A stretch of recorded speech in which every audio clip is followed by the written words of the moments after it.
Have you ever felt like you're working harder and harder, but your bank account just isn't growing? You're definitely not alone. It's a really common feeling these days. Many people are finding that even with a steady job, it's tough to get ahead, save for the future, or even just have a little extra for the things they enjoy. This isn't about not working hard enough. In fact, it's often the opposite. People are putting in more hours than ever. The real issue often lies in how our income is structured. Most of us rely on active income, meaning we trade our time for money. If you stop working, the money stops coming in. This model was fine for a long time, but with the cost of living rising and the way the world is changing, relying on just one source of active income can feel like running on a treadmill. You're putting in all the effort, but you're not really moving forward financially. It creates a cycle where you're constantly chasing the next paycheck, leaving very little room for financial freedom or flexibility.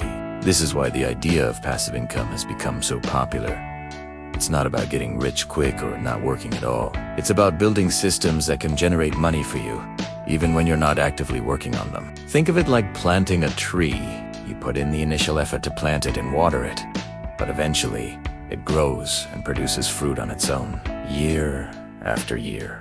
Creating passive income streams is about shifting your mindset from just trading time for money to building assets that work for you. These assets could be anything from a digital product you create once and sell many times, to investments that pay you dividends, or a rental property that brings in monthly income. It's a different way of thinking about wealth creation. Instead of constantly needing to be on the clock, you build something that provides value and generates revenue in the background. This frees up your time and mental energy, allowing you to focus on other things, whether that's your main career, your family, or your passions. It's about creating more security and options for yourself in a world that feels increasingly uncertain. If you want a clearer understanding of what's happening and why it develops, there's a detailed explanation available.